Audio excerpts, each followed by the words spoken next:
Welcome to the Year Wonder podcast. Today, I'm so thrilled to have Tracy Holland with us. Tracy is a founder, investor, and executive chairman who has made a significant impact in the beauty and wellness industry.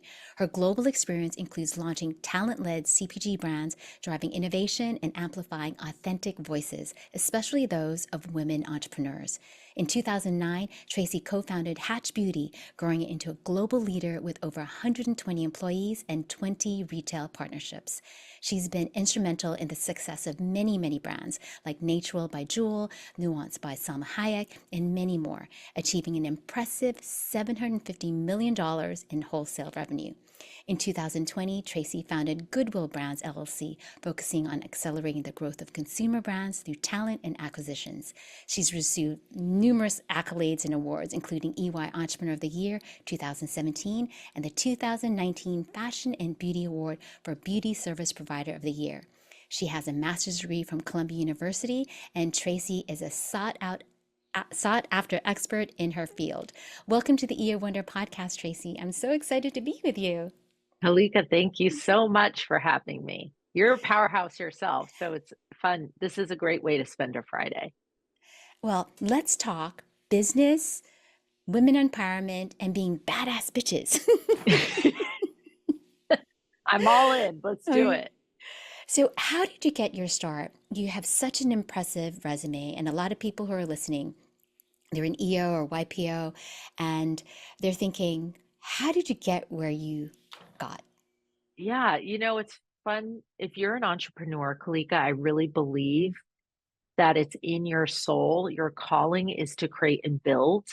And I don't know if you remember as an entrepreneur yourself, being a little girl, starting in first, second, third grade, creating businesses out of things that this idea of building something that you could actually create, take out, make into manifest, bring it into an environment that people would pay for, and then transact and have the money to go back and buy and build more. I just, from a really young age, I, was told that you could be a flight attendant, a teacher, a ballerina, you know, there were a number of different nurse, Nurse. right? Like the things that, and I thought, oh gosh, those all sound so horrible. What a boring life that would be. I don't like blood. I can't stand to go to the doctor. I don't love flying. My dad flew for business all the time. I hated ballet. I was too big of a kid to look good in a ballet setting. So I just think all of those things led me to this idea that I loved this connection with people, providing something that they felt they needed, and their willingness to take their money out and pay for it was super inspired. And so my thoughts around that were always, how am I going to lean into a category or a product that I know that I love, where I can bring something to surprise and delight the world? And beauty and consumer beauty, wellness, ingestibles, health, all of that from day one really resonated for me. And I just felt like it naturally resonated for a lot of women and men. And so when you think of the size of prize, how big of a universe do you have to build something and sell it? It was like the sky's the limit. Everyone needs to take a shower. Everyone needs to get clean. Everyone needs to feel beautiful. Everyone wants to have even a mini. If you can't afford a big extravagant vacation, you can afford a lip gloss, right? And my premise was right. It was highly lucrative and also a lot of fun. But along the way, I would say it first comes from a place of unabashed passion for building something that truly resonates and creates excitement. And then there's this, really easy flow of transaction. And that was the genesis. So take us back to 2009. What was it like starting Hatch Beauty? Hatching Hatch Beauty. Hatching Hatch Beauty. There had been 3 years prior to Hatch Beauty where I acted as a representative. I had a company called Bravo Port Retail Management Group, And I would take intellectual property or interesting brands, and they would pay me a combination of a retainer, a percentage of sales, and equity to go out and find distribution for them and create new opportunity. And as a result of knowing how retailers thought, and retailers at that time, their biggest arch enemy was each other. So CVS having an issue with Walgreens and wanting differentiation, Walmart wanting a differentiation from Target, Costco from Sam's Club. So every one of my retail partners that I would meet with were always eager to find something exclusive and unique to them. And as I built that relationship base, I would find brands that had intellectual property that was really unique. And then I would do quasi exclusive distribution deals, especially foreign brands that didn't have distribution in the US. And I would do that, as I said, for a retainer, percentage of sales, and equity. What I inevitably found at Bravoport was that in the beginning, all of these companies were really eager to say yes to that comp model and said, yeah, absolutely. We'll give you equity. We'll give you a retainer. We'll give you a percentage of sales. We'll pay your T&E. At year one, going $0 to $1 million, they're grateful and they love you. By year 4, when you're going 10 to 30 million, all of a sudden they're like, how do we get rid of this chick? See, I know, but you're chief revenue officer at that point, you know? That's right. And so I would start to say to people hiring me, you will want to fire me. When you start to write checks to me that are the size of what your entire payroll comp could look like for a sales and marketing team, you're going to say, I wish I hadn't done it this way. I wish I had started and just absorbed the cost of a heavy P&L while you were building your sales plan. But I want you to know that there's no exit plan here. Because if you fire me, I'm going to retain a percentage of ongoing revenue for at least 20 years at a percentage that I feel comfortable with, because there will be a day. And every single one with a good faith heart said, never would we fire you. We love you. You're wonderful. You're incredible. And I said, no, no, no, there will be a day. And that was what I found over and over. And that, Kalika, was really the catalyst for me to start Hatch Beauty Brands with my co-founder at that time, because what I knew I had to do is put myself between the intellectual property concept or the opportunity for creation of newness and the retailer. I had to hold that vendor of record number in order to maintain my position on the long term for income. And as you know, and I know now, being an entrepreneur, the building side of something is so intense and so all consuming and exacting that the residual make money while you sleep business part of it is in year 5 to 10, right? Totally. 0 to 5. You're white knuckling it all the way, and you're really leveraging your revenue and your retailer relationships in order to create revenue opportunities.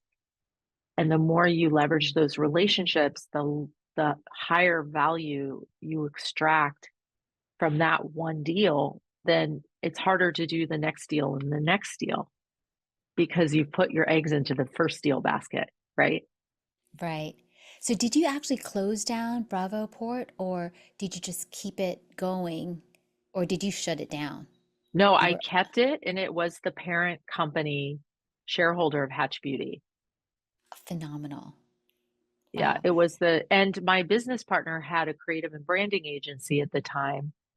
And so when we formed Hatch Beauty, both of our LLCs were the shareholder partners of that Well, new co. that's a match made in heaven, right? Creativity, and you have sales, Correct. right? It is. It Yeah. was. And, I think one thing I would say is at the time of forming a business, and the thing I would say to anyone listening, many times when two businesses have unique vertical opportunity and then you put them into a new co, it just makes so much sense, right? 2 plus 2 equals 10.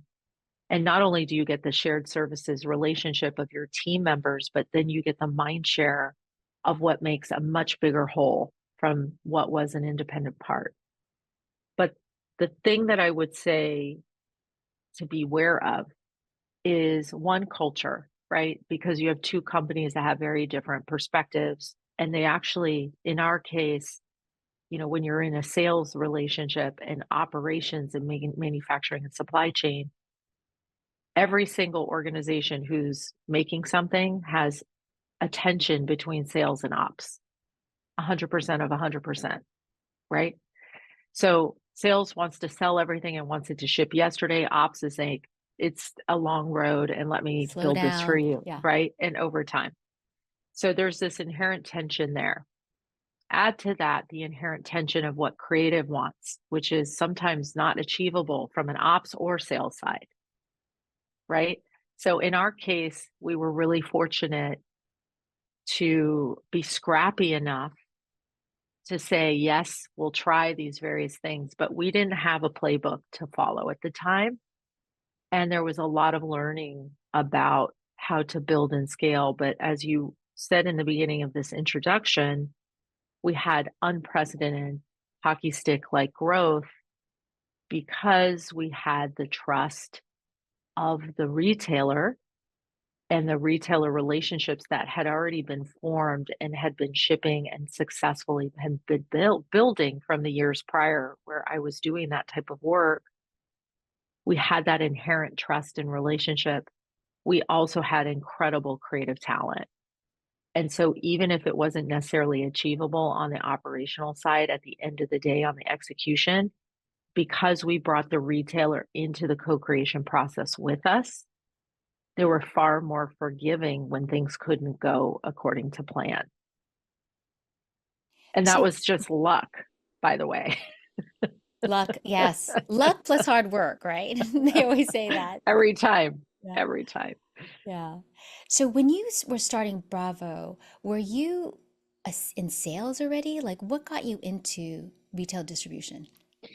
Yeah, I did in my grad school years. I had a business partner who actually started off as a friend. She was far older than I was at the time. She worked for the Department of Justice, and she had conceived or invented the formulation technique of creating scented nail polish, which meant something completely extraordinary at the time.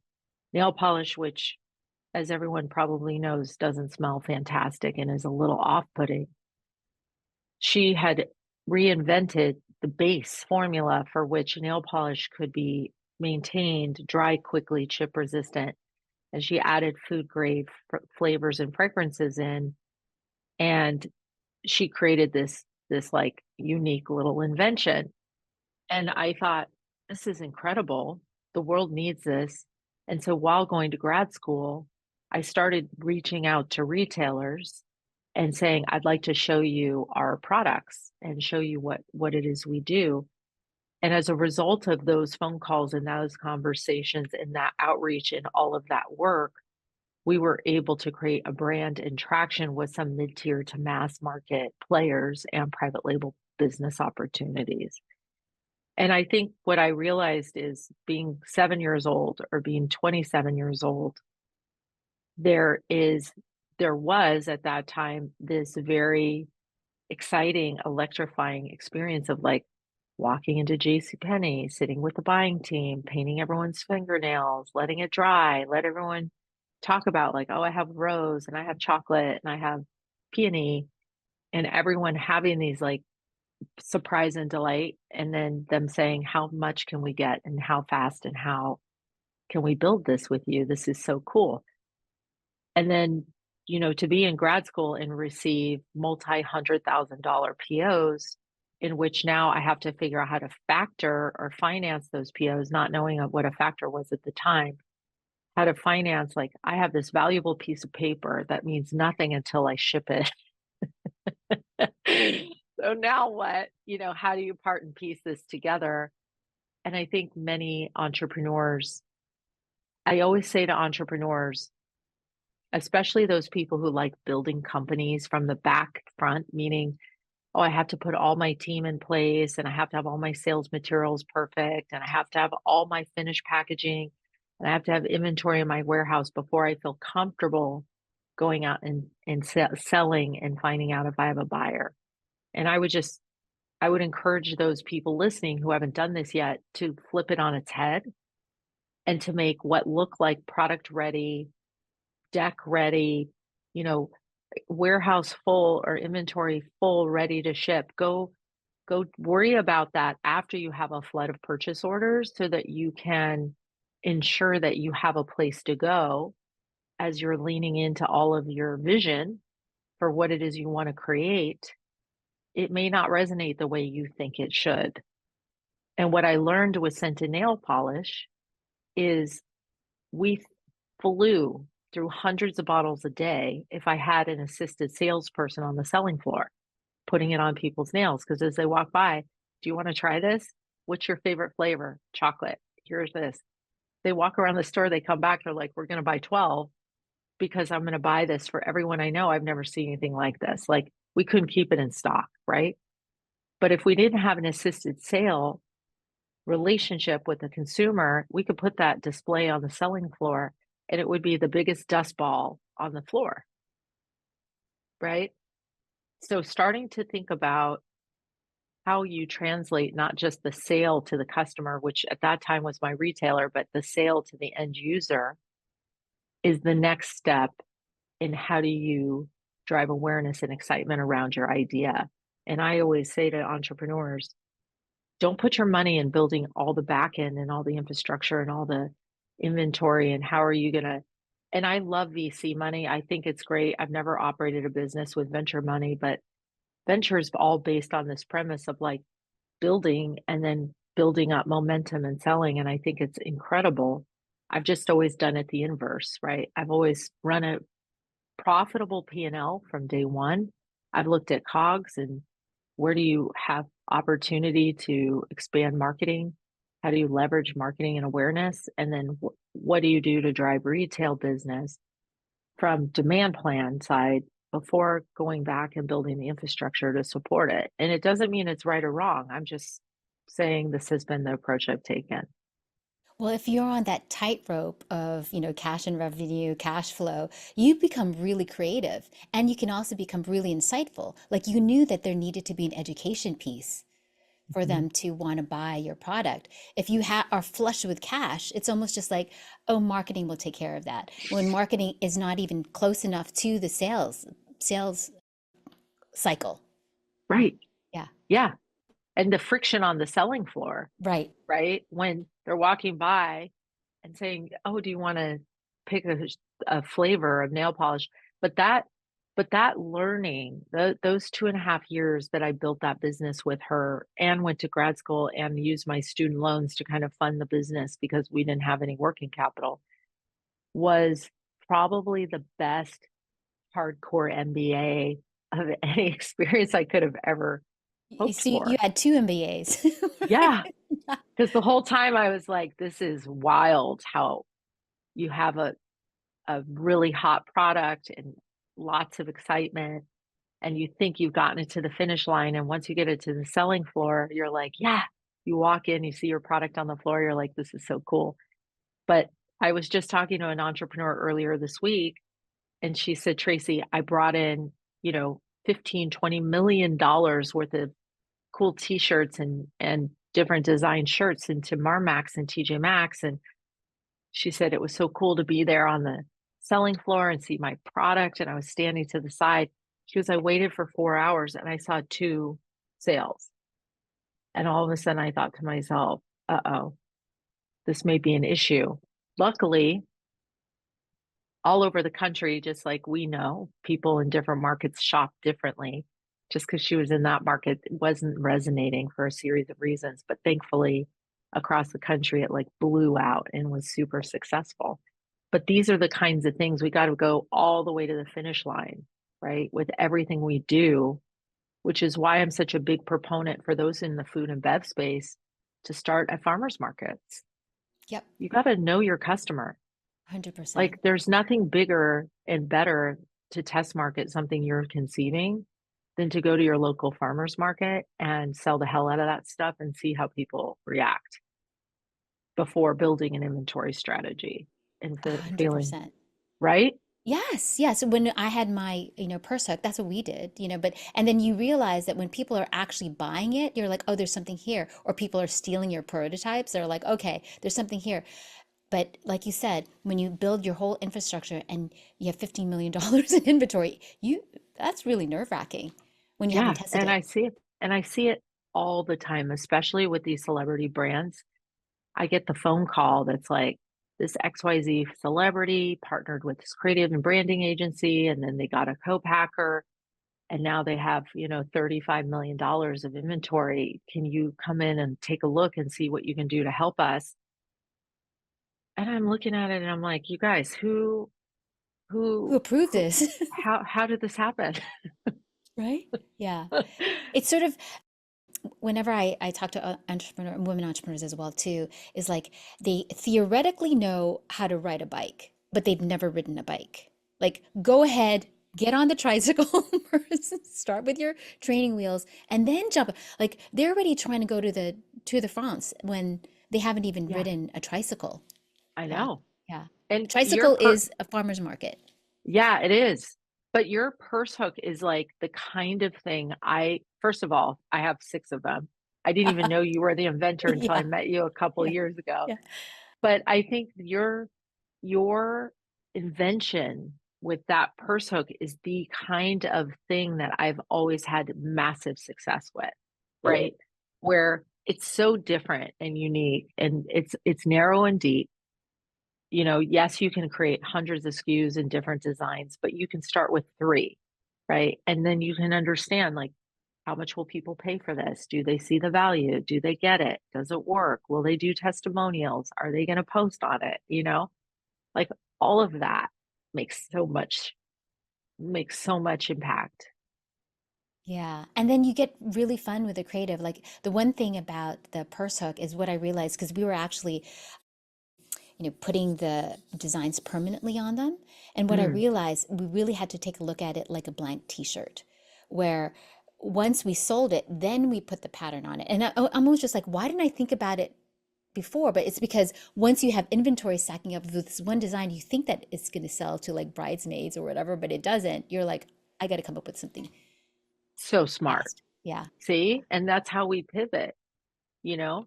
It's funny because I'm now in a business. I have multiple businesses now, but one of my companies is a medical supply business with my business partner. It's called Be Serene Clean, and we create ethnic hair care, skincare, and baby for all of medical channel, but really hydrating, really rich in benefits and ingredients. We've taken what we believe hospital patients deserve, which is retail quality product instead of what I would call airline or amenity quality product Right. with just, a couple of ingredients that aren't even good for you and really get those with textured hair or ethnic hair that need really special, thick, hydrating, delicious ingredients that are really going to help them feel like themselves when they're in one of the most vulnerable places in life. We have built over the last year and a half this incredible list of the who's who of hospitals who are buying now. We're doing bonnets, sleeping bonnets, we're doing wet brushes, we're doing, curl activating and hair moisturizing leave-in hairspray or hair conditioning. And we've been doing this for the hospital systems now for about 6 months. We won the contracts a year and a half ago, but because systems are very slow to convert in procurement, I've learned a new channel and new relationships, and it's been really an incredible journey. But funny enough, I had this aha recently in the last week. I was just talking to my business partner right before I got on this podcast with you because I said to her, guys, I just unlocked this. Do you realize that our hospitals like Johns Hopkins or St. Luke's or all these different hospitals are at the same level of credibility and interest as our celebrities were 15 years ago? We have, hundreds of the most prominent hospital names, Cedars and UCLA and all these incredible places we've been approved by, and we're the only ethnic brand of product sold in these channels. And cross-cultural, multi-ethnic customers have been using these products and giving us testimonials. And I said to her, this is the inverse of the old days of celebrity. And now we have the credibility of all these incredible hospital systems who have selected us out of every single product that they could potentially and have converted their entire hospital over to the Be Serene Clean brand. Why not turn that into a retail and direct to consumer opportunity and start to market to consumers who can't buy it because they used it at the hospital and then they go home, there's nowhere else to purchase. Amazing. Where do you get these insights? Right? It's just like it just Just hit. pops in It's your just mind? right because think about Your it. gut? You as a customer at a hospital, which you have no choice, right? You're given a kit for your hair. And let's say you use that, and for the first time you're using this product and you're like, this kit has been amazing. Like my hair feels so great. How do I get more of this? Where do you go? So you don't go downstairs to your hospital, retail store and shop there ever again. As soon as you get discharged, you're gone and you hopefully never return. Right? But then it's like, how do you touch all these non-hospital customers who've never been to the hospital, don't know that you exist, but would love this kit? And what wouldn't the credibility of these hospitals mean something to them in purchasing the product? I don't know, Kalika. I'm on this exploratory thing with you as we speak. Like this was my unlock. Well, CVS, Consumer Value Service, the founder did Yes, exactly that. When he first started, I'm sure that you know the story. He would I give don't. gifts. He would give gifts to all the women who gave birth, Pampers or whatever. And then they were just like, "Oh, like, well, I guess I got to buy the things that I got as a gift. Like I want to Mm, support this brand." So it's similar. interesting. Yeah, I had yeah. no idea. So That's how would he CVS. walk into the hospital Yes. and he would hand these out? He would hand them out. And then so when Wild. the women took their babies home and it had Pampers or whatever, Johnson, I don't think they use those baby powders anymore, but that was what was popular. They would then go to CVS and replenish what they originally, because they probably thought like the credibility, like you were just Yeah. saying, I got it at the hospital. It must be So good, wild. So right? wild, right? Yeah. Yeah. So Yeah. I didn't know that. I'm just my gut is how do we as entrepreneurs without throwing money at things, I always Exactly. like to test them, right? How do we find a new customer or how do we resonate with what we're working on in a way that we can take the leverage? We all have so much leverage, right? When you start to think about the relationships that we've built with our customers, and in this case my customers are my hospital procurement groups, but I've created so much trust there, and now the feedback from the hospital patients has been so over the top that the procurement groups are like, yes, we made the right choice. We brought in a new brand and we switched out the old one that had the parabens and all of the old ingredients that are really drying and not good for you with this new brand. And we love it. Now they're feeling good that they made the right selection. And so, how do we take that little baby business, which is growing month over month pretty substantially, but how do we take that and then create that into another opportunity to leverage with a new customer channel? That's, I think, should be our always every question that we ask. Well, I think hospitals are also changing. I mean, look what happened with figs. I I mean, with know. that, right? So one of my friends, I think it was one of her old employees that started it, like, and she sold it for like over 100 million, right? Like, who would Billion, have a a billion, bill, like, a right? bill. Who would? Yeah. So the culture in hospitals are changing, and you're noticing that as well too, because Yep. you're on the cusp. Yeah. And it's one of the first times that I've seen a completely untapped channel for the business that I've been in for 20 years, which is creating brands for retailers and for consumers in the retail space. It's the first time it's unlocked for me. Where do you have a captive audience who, other than on an airplane, which they've become really good at, airplanes have become really good at getting hot, cool brands to be on airplanes in first class, right? So that Yes. you're opening up your amenity kit and no longer you're getting this crappy, you know, Stuff that you don't even use. Right. right. But you're seeing your name brand La Labo or whatever it may be, and you're Yes. like, oh, I love this. How fun. I'm going to go use the hand cream and the lip gloss and the moisturizer and the face mist. They've The figured Labo's it the out, best. Oh my right? They gosh. figured it out on airplanes. Yeah. Think about what happens when you think about the hospital market. It's like, wow, it's pretty good. And you're there first. Yeah. Yeah. Yeah. Yeah. And Yeah. I I love the feel like we branding. are. Yeah. Be serene. Like who wouldn't want to be serene? Right. Isn't that true? Yeah. It's calming. Yeah. Yeah. Yes. Especially in the That's, hospital when you're nervous. yeah. So I feel super blessed that this business since 2020, because I had a non-compete with my private equity buyout structure, I had a non-compete. So this was one channel that I was able to carve out to be able to do business with without having issue with some of the other stuff that I was doing. So I felt super lucky that they said yes, and look what we've done. I love your creativity. Yeah.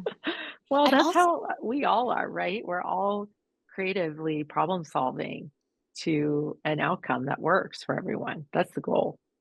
I also heard, one of my friends is an employment lawyer, said that non-competes are no longer valid in California and that I have to send emails to everyone who was my former employee saying that non-competes are no longer valid. Have you heard that too?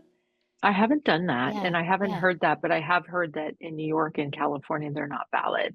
yeah. But I don't here's the difference I think for founders is if you sell equity and take compensation for that equity, then that's no Oh, longer considered a non-compete as an employee would be. I see. It's considered a transaction Oh, I for see. a security, right? So you do have to hold those agreements pretty rigidly. Yes. And you found Mhm. your way around. Good job. Yeah, Good I job. know. I Yeah. know. It worked out. Yeah. So what other, like, I really love that Katie. We have our Yes. mutual friends. And I know that Yes. because Katie, she's also another incredible entrepreneur. I think she's just building all these beautiful domes and she's doing, retreats. That you're really focused on wellness and also Mhm. just living your best life. What are your Mhm. daily habits? Because I really Mhm. believe that people who are successful have these disciplines, have these habits. What do you do day in and day out to be successful? Yeah, I think mindset's huge, right? I think growth mindset, people say, I don't know what that word means, growth mindset. And I didn't invent it. It's Carol Dweck, Dr. Carol Dweck. If you're curious to learn more, there's actually some tests that you can take to figure out whether you're kind of stuck in a fixed mindset or in a growth mindset. But I think being in a growth mindset is actually the unlock to all of the wealth creation in my life. And what I mean by that is a fixed mindset says you're served a set of circumstances and you kind of have to deal with it. And then you attribute it to a certain set of feelings. Those feelings could be I feel trapped, I feel angry, I feel resentful, I feel um Um, like, yeah, I feel like I don't have space to ask questions, whatever those feelings are, and you attribute that to a fixed place where you can't pivot. Whereas when I'm really forcing myself to be in a growth mindset, what that means is these set of circumstances are definitely true for me in this moment, or they've been created as a result of, or they're things that I don't love that I'd like to change. And anytime we feel contrast, we have an opportunity for change and transition and vision and next level transformation, in my opinion. So the question becomes, how do I take this set of circumstances and how could I look at this in a way that could be an opportunity, not a hindrance? And how do I lean into it to do it something with it that I want to create instead of? So it's like a leaping off point, right? Rather than And I can give you a for example. So a Yes, for please. example is we have these hospital orders coming in. And because hospitals are not really excellent at forecasting and procurement in multiple ways, because how many patients, how fast they turn rooms, all of these things. And also they're not supposed to be really thinking as their product. They think of it as a cost, not as a for-profit revenue stream, right? Which could be an opportunity. So when I start to look at what are my forecasts, like at retail, I can go to my contract manufacturer and say, hey, I'd love you to underwrite my business because I need 10,000 units over the next 8 weeks and I need your support. And most contract manufacturers can get their arms around it. Whereas with hospital systems and procurement, it's definitely a different sort of model, right? So going in and saying to myself, how do I build a scalable business that I have most amount margin possible? Do I run 5,000 units, 50,000 units, or 5 million units? Truly, it's kind of like circumstances are in the situation we're in now, where every week we're getting new systems that are signing on. It's highly impossible to know. And yet, packaging has 12-week lead times, and you have a lot of impacts in. So someone with a fixed mindset could look at that and go, I'm fucked, or I'm in trouble, or I don't know how to do this, or I don't have enough financing, or I can't get it financed because Or I I'll don't have, stop sales, right? yeah, or I Sales. can't get POs to be financed because I get one a week and I don't know when the next one's going to hit. And I feel like whack-a-mole. So I step back and say, okay, what are my leverage points? My leverage points are we have great contacts, great relationships. We're a we bank business. We have all these certifications. All of these procurement people have to set aside a certain amount of purchases from companies just like ours. And we meet all the criteria, which means sky's the limit.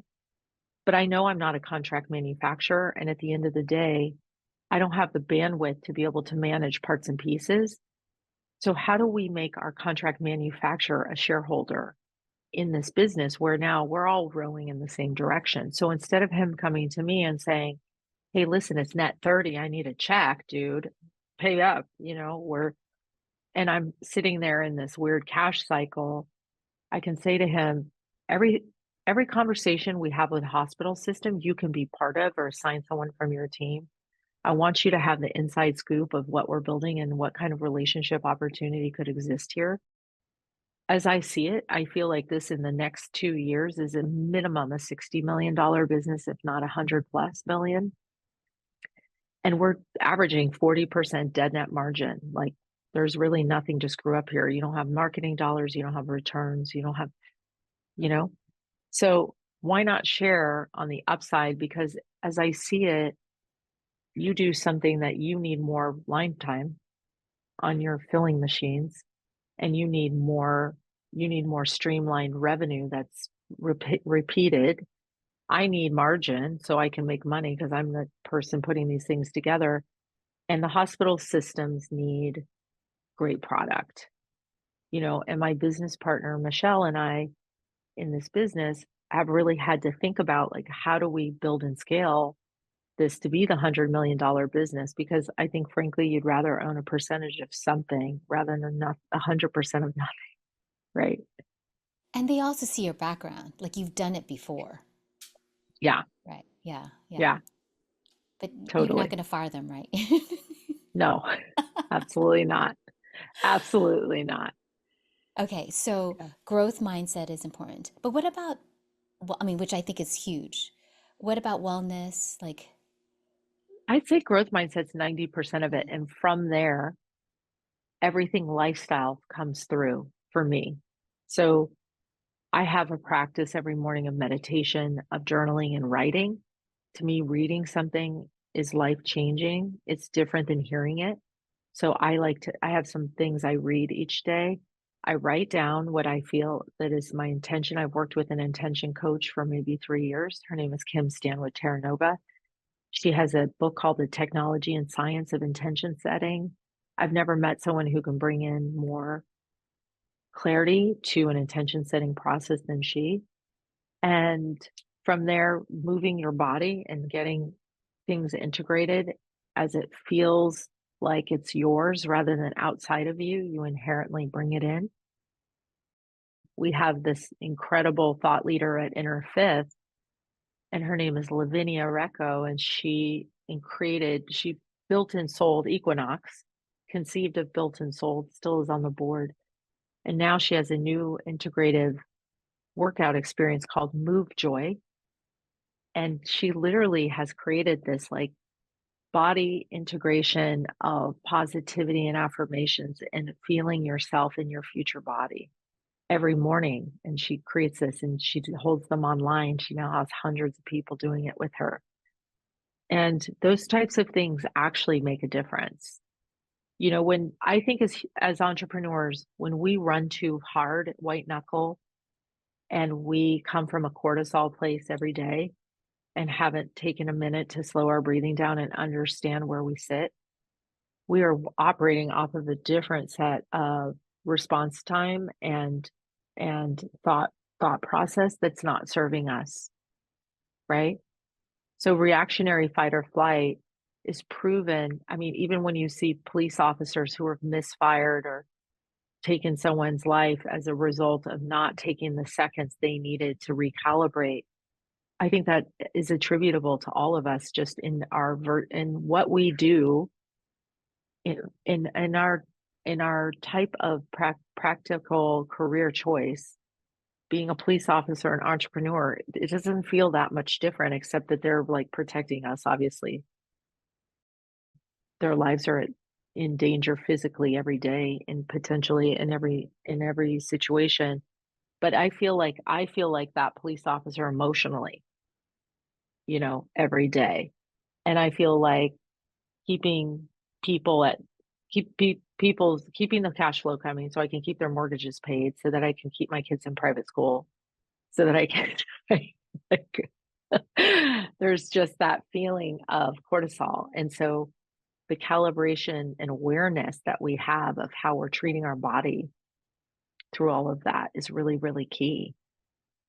And I don't know about you. Do you experience that? Do you wake up in the cold sweat, you know, panicked any longer, or are you past that point?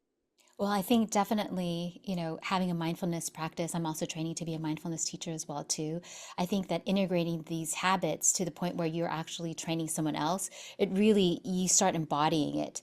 So rather than the mindfulness being just on the cushion for 20 minutes in the morning and afternoon, you start integrating throughout. It really changes the quality of your action and how Mm, you're showing up, being rather than doing, right? Because a lot of times, like you just mhm. said, when you're highly stressed, like how you're being reverberates everywhere.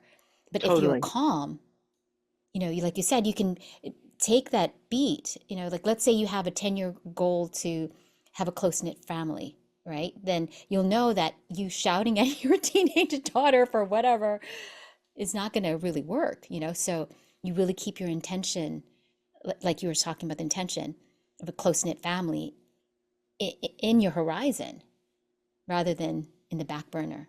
Yeah. So Totally. I completely agree. So Completely. yeah.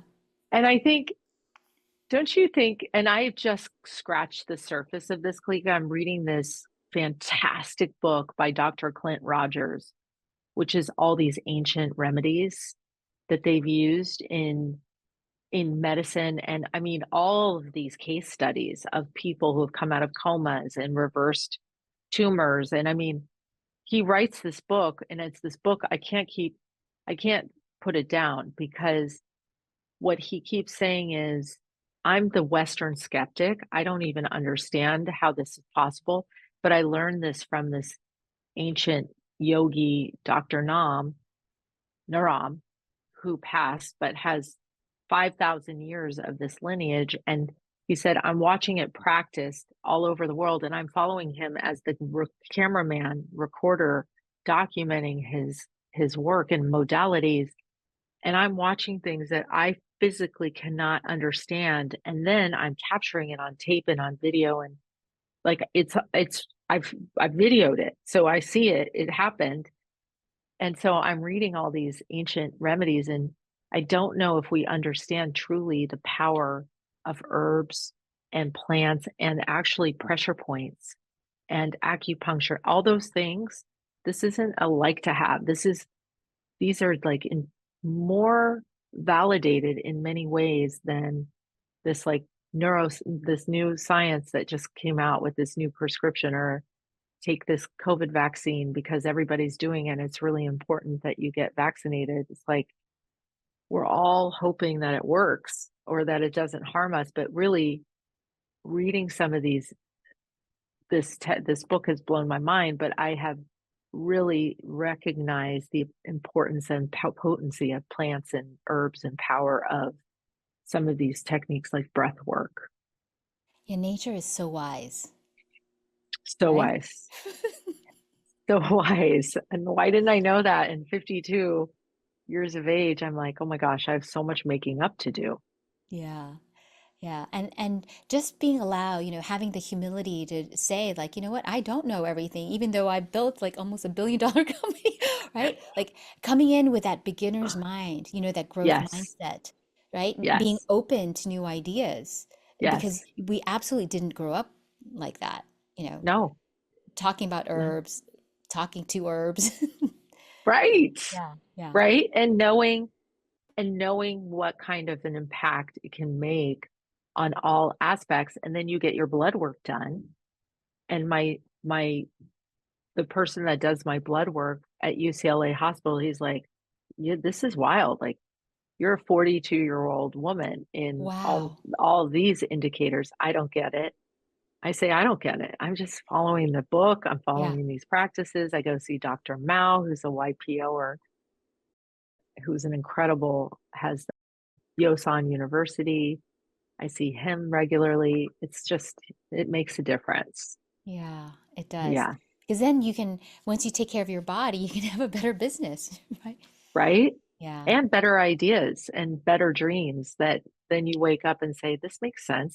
You know, I mean, the fact that I took a look at this hospital business that I never even thought of, and then thought, oh, I wonder if we applied the same principles of what we did at retail with celebrity credentials and took hospitals and used those credentials to drive a retail business, if that would resonate. Like I still don't know. We have to do a part two, and I'll tell you in a year from now how big our retail and distribution is on direct to consumer for this hospital only brand, because I don't know, but I'm going to try it. Yeah. And that's growth mindset, right? If it was fixed, you're like, that would never work. Yeah. Right. Right? It's so It's going true. to work. You Yeah. anything you touch, Tracy, is going to work. Tell Yeah. us a little bit about inner faith. I- Inner fifth. Fifth, Inner sorry. fifth. Yeah, no, I'd love to. It's inner fifth is the hub and spoke across the four pillars of health, wealth, relationship, and purpose. And it is a growth mindset membership and intensive spring and fall. The membership is based on these monthly meetings. What we have is called Taste of Inner Fifth, which is our all in real life experiences, but it's for female entrepreneurs that are 7, 8, and 9-figure female entrepreneurs. The reason we don't take startups is because I don't want any woman to give me membership fees for a startup when they could be allocating it to chief or somewhere where they could get many more resources for the price of what they need to resources for HR legal. But Inner Fifth is based on this premise that as women entrepreneurs, we have over indexed in wealth creation really well. And we're generally atrophied in some of the other pillars like purpose and relationship and health. And so one thing is based on this fixed mindset or growth mindset. And we actually do qualify people to join. They have to take a growth mindset assessment and to be able to qualify to be an entrepreneur to join. And that's because we want like-minded people in the room with one another. And then we have these incredible male allies who are not allowed to join because we only accept women in our membership. But the allies are allowed to participate as our allies, which are kind of circling this group in support of by lifting up this group, leveraging their talent, their resources, and their time to support us in accelerating our growth. But the reality is entrepreneurs, 100% of the people listening, if you're an entrepreneur, you have one of three problems, and that's either people, time, or money. And those three problems are flagging every entrepreneur. So our goal at Inner Fifth is to support every woman entrepreneur in easily finding solutions around people, time, and money, while layering in a lot of practice and science-backed curriculum that helps them recalibrate the other three pillars that are usually atrophied because they have spent so much time white knuckling and stressing on wealth creation. And the fact is I've seen it over and over again, guys. I promise you, there is actually no amount of money that is going to keep you from feeling worried about whether or not you've created enough wealth. And I've experienced it myself. I have not had a situation in which I thought, because the bigger your life, the bigger your income, the bigger your support system for all of your resources go, the more it requires. Okay. So this is an ongoing battle as an entrepreneur to recalibrate from wealth creation into the other four pillars or the other three pillars. And Inner Fifth sits as the bridge, which is you. And it's been incredible, Kalika. It's been such a gift to be able to watch, learn, and experience the connections that I have amongst these members who have joined. And it's all LA focused, but we have members from all over the world fly in. And the allies, to become an ally, it's highly discerning. There are probably 50 to 60 applications for one slot to be an ally. We have 32 of them right now. And it's a rigorous contract of fulfilling requirements in order to become an ally of this group. But our allies are really cool. And it's been such a blessing to see, to experience, and it's really one of my biggest passions. We have to get more people in LA to join or around the world. Yes, Yeah. it's super reasonable. It's like the price of an Equinox membership. So it's not an unreasonable number. It's really about the quality of the group. As you know, it makes such a difference. And knowing that you're in support with transparency and vulnerability amongst a group of peers who really want to see you win and succeed. Pretty cool. And I think that's also the key, and like you said, like when you're at a certain level, there is this wanting to help. And I think because I think in the first stage, you're just like, I just need to help myself. Right? Oxygen mask, Right, oxygen right, mask. right. And then later on, when you're like, okay, I'm breathing, okay, like let's lift and support. You're doing such a phenomenal job. How do people sign up for Inner Fifth? They can check out the website. It talks about all of our IRL events and then what the themes are for each of our meetings. Last night we had one, which is what are the three surefire ways to send your deal off track and kill the deal that you're doing. And it's taught by a top M&A attorney who's one of the most practical, thoughtful, strategic women I've met in my life. Her name's Sarah Chambless from Fenwick, and she just laid it out. And it's nothing can be recorded. So we have a no recording policy so that people can be super transparent and ask questions and tell their truth as they recommend things to our members. And I think it just blew the minds of a lot of the women in the room. And it was like, this is why I do this. This is it. So Really impactful. Thank you so much for joining us for the podcast. Do you have any other pieces of advice for the women entrepreneurs listening today? Yeah, the sure thing that will kill your business is quitting. So there are 100 reasons every day to quit. And one thing I will tell you, and I've advised a lot of entrepreneurs, is that doesn't mean that the idea that you have and the business you're building is the right one. It could mean that you need to pivot and shift into something that's more lucrative or a bigger picture, bigger opportunity. But if you walk away, it's surely going to die. So what I would say is, even if you have to get a day job and moonlight in how you figure out how to pivot that business to make it work, ultimately your number one reason for starting a company and building something is for freedom. That is 100% the inherent driving force of every entrepreneur. And so if you really want freedom, sometimes you have to fix the airplane and build it and fly it at the same time. Right? So And you've done my it. biggest and so my biggest piece of advice is wake up every day and keep going every single day. 100%. I mean, aren't you glad that you did that? Because now, if you need to go attend your daughter's, your kids, you can do it. You know, you For decide, sure. you don't have to call in sick. Like, can you imagine Right. having No. a boss like that you And have to by call the in sick? way, I just spoke to someone this week who's been with a business for 28 years and was laid off with like 2 weeks of severance and said, "We're so sorry, but See ya. we're having financial issues and we're going to have to let you go." And Oh, it's like, how do you explain 28 years of building something and having no equity value and nothing to fall back on?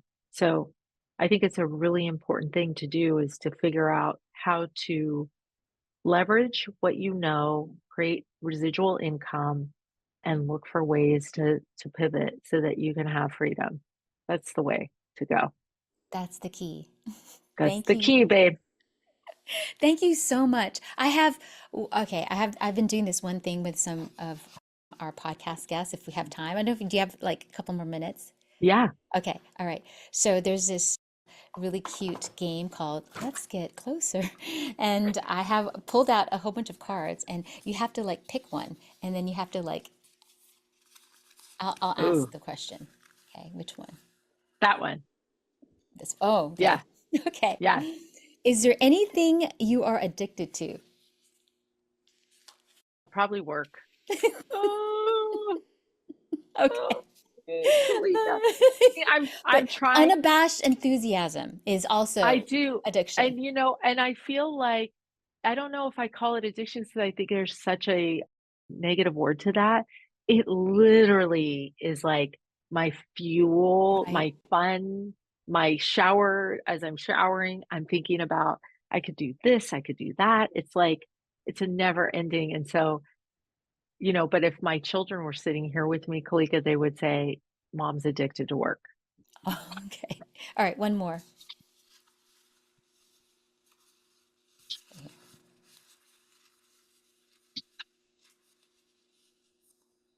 Go. Okay.